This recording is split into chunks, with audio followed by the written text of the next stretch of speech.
You're watching Financial News Network. I'm Mike Wittgenstein. My first guest is a lawyer that specializes in workers' compensation. If you or someone you know has been injured on the job, stay tuned for the latest edition of Financial News Network. The Wellness Hour, an in-depth discussion with today's top physicians and medical leaders. You're watching Financial News Network. I'm Mike Wittgenstein. My first guest is Juan Armenta, attorney at law. Mr. Armenta attended law school at the University of Laverne, where he graduated third in his class. He received honors in trial advocacy, moot court, and received American jurisprudence honors. He was admitted to state and federal courts in 1990. Juan Armenta is a court-appointed arbitrator for Riverside County and a highly sought-after speaker on workers' compensation topics. Mr. Armenta, welcome to the show. Well, thanks for having me, Mike, and please call me Juan. We've invited you on the show today to discuss the rights of those that have been injured on the job. Let me ask you, how long have you specialized in workers' compensation?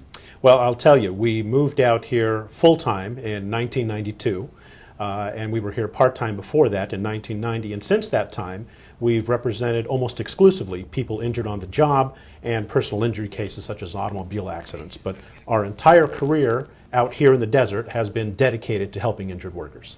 Well, let me ask you, what made you decide to get involved in this area of law? Well, I'll tell you, it's almost a family tradition to practice the law in my family in workers' compensation. My wife, who is my partner here also, Mary Lloyd, practices exclusively in workers' compensation.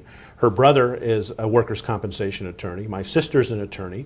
My father-in-law is an attorney, and I have 7 aunts or uncles that are attorneys. So it's kind of a family tradition.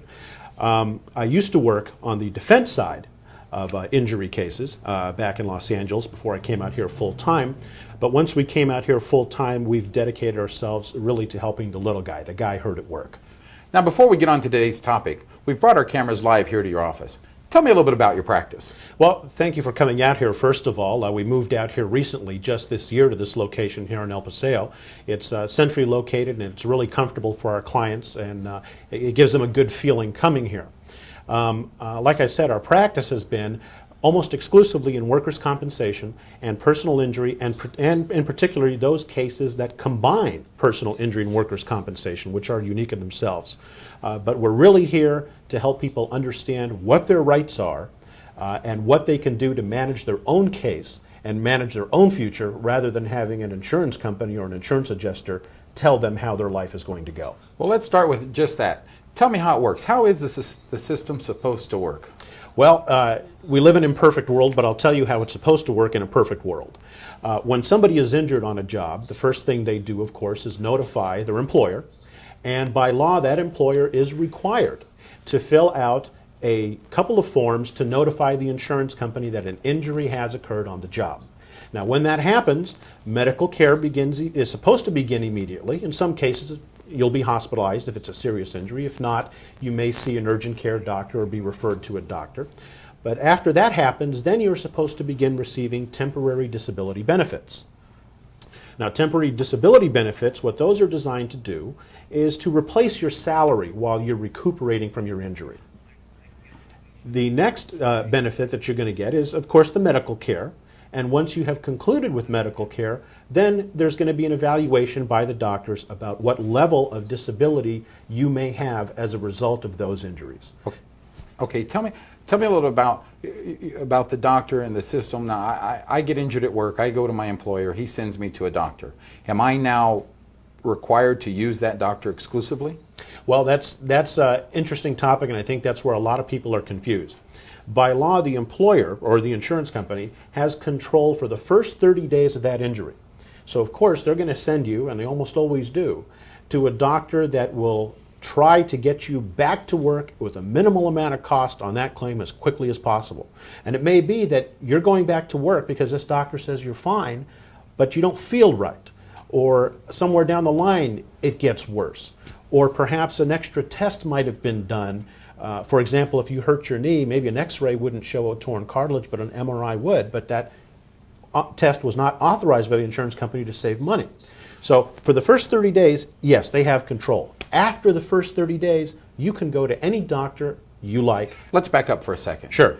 What percentage of people on a whole seek legal counsel when they've been injured at work? Well, the percentage is very small, and that's unfortunate. I'd say it's under 10%. And the reason it's unfortunate is that it is a very, very complicated system. and you have a sophisticated insurance company, an adjuster on one side that understands the system, understands what the injured worker needs to do to get benefits, but will not educate that injured worker on what those benefits are. So 90% of them are out there not knowing what their rights are. I heard you mention different benefits. What are all the different areas of workers' comp? Well, there are 4 benefits that workers' comp gives you. The first, as we discussed, is temporary disability, which basically is meant to replace your salary while you're recuperating from your injuries. The second benefit is the medical care benefit, and that is the medical care that is necessary to improve you as a result of that industrial injury you've suffered. The third is your permanent disability benefit, which is designed to compensate you for whatever losses and ability you have to compete in the open marketplace because of your injury. And the fourth is vocational rehabilitation, which kicks in when you are unable to go back to your old job. It will retrain you into a new job. Those are the 4 areas. You mentioned 10% of the people get legal advice. Who should be getting legal advice when it comes to a work-related injury, and who shouldn't? Well, first of all, it all comes down to education, that you really should be able to understand what your options are and educate yourself about what the workers' compensation claim process is. And that is free to do, to talk to an attorney.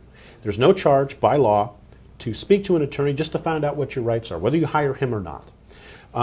Now, if you should... So you're telling me that if I go to an attorney, I've been injured at work, and I go to an attorney, I don't need to have money for consultation fees and for other things? Absolutely not. It is completely free. It is against the law for a workers' compensation attorney to charge anybody for a consultation.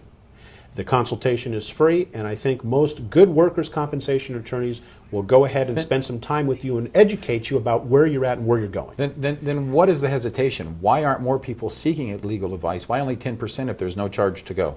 Well, I think we have to be honest here and have to realize that there is a stigma out there in the workplace associated with having a work injury. As a practical matter, there are employers that blacklist employees for being hurt at work and filing a claim.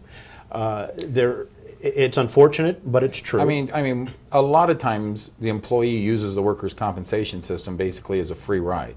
That's the conception most people have. Right, and I think that's unfortunate because if you really think about it, in fact, the RAND Corporation, one of the most respected think tanks in the country, has shown that people that are hurt on the job have devastating financial consequences even though they're getting their benefits. I mean, really think about this for a minute. You are reducing your income by 1/3 or more. And, you know, the average household is not going to do very well when you reduce your income by 1/3 or more. You have the difficulty of getting back from an injury. You're scared about your future, your family's future. You don't know what's going to happen. I assure you, most of these people want to be back at work, especially if they have a good job and they earn a good wage and they've been there a while. You talk about reducing your income. Now, most everybody, myself included, feels that when you go to an attorney, you're going to lose 30, 40, 50% of whatever it is you're entitled to for the attorney's fees. Is that the way it is in workers' comp? Well, let me let you in on a little secret. Attorney's fees in the workers' compensation field are probably the best kept secret out there. And I use the term secret loosely. How so? What do you mean? Well, let's take, for example, a personal injury case. Your typical personal injury lawyer is going to charge you 1/3 to 40% of your entire recovery off the top, from wages, medical care, all the money you get. Right.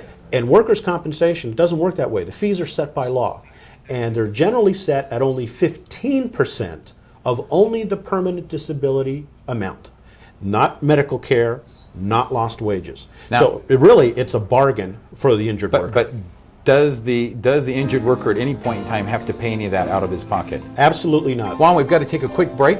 We'll be right back and talk more about people's rights that have been injured on the job. You're watching the Financial News Network. I'm Mike Wittgenstein. We'll be right back.